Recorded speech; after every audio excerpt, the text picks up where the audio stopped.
Hello, I am Karishma Singh. I learned and making this video during my industrial training in July 2020 at PureSys for helping other students only for education purpose on the cloud computing. So let's start. In this video, we learn and talking about cloud computing.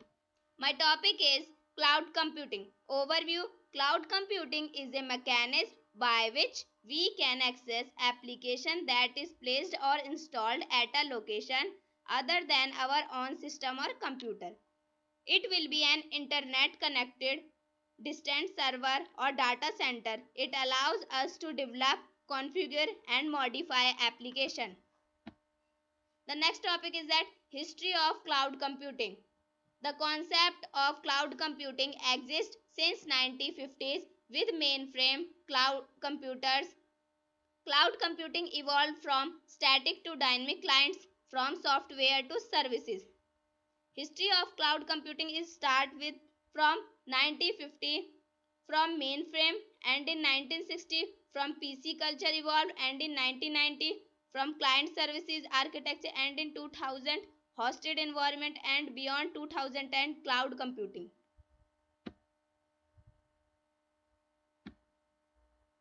The next topic is that cloud. Cloud refers to as network or internet present at distant locations, applications such as email, web conferencing or social networking.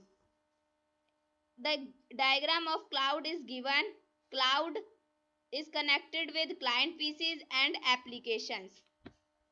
The next topic is that cloud computing. Cloud computing is the delivery of computing services over the internet. It offers online data storage, infrastructure and application. The diagram is given. Storage, infrastructure and applications are connected with internet, and internet is connected with mobile app, browser app, desktop app and enterprises app.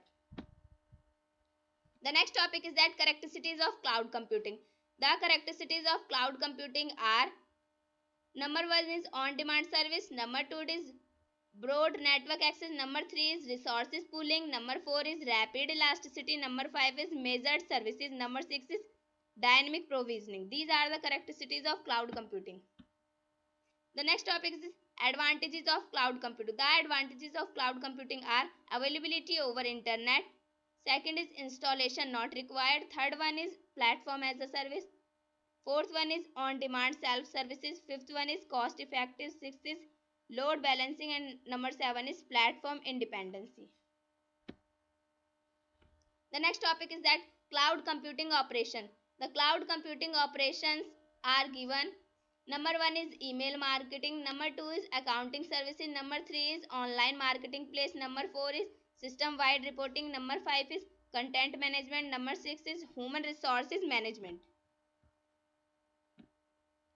The next topic is cloud computing services model. There are mainly cloud computing services model can be characterized as three parts. Number 1 is IaaS, stand for infrastructure as a service. Number 2 is PaaS, stand for platform as a service. Number 3 is SaaS, stand for software as a service. Now we discuss about infrastructure as a service. IaaS provides access to fundamental resources such as: number 1 is physical machine, number 2 is virtual machine, number 3 is virtual storage, number 4 is local balancers, number 5 is IP addresses, number 6 is virtual local area network, number 7 is virtual machine disk storage. The next topic is that characteristics of IaaS model. Number 1 is virtual machine with pre-installed software. Number 2 is virtual machine with pre-installed operating systems such as Windows, Linux and Solaris. Number 3 is on-demand availability of resources. Number 4 is allowed to store copies of particular data in different locations. Number 5 is the computing resources can be scaled and down. Thank you for watching my video.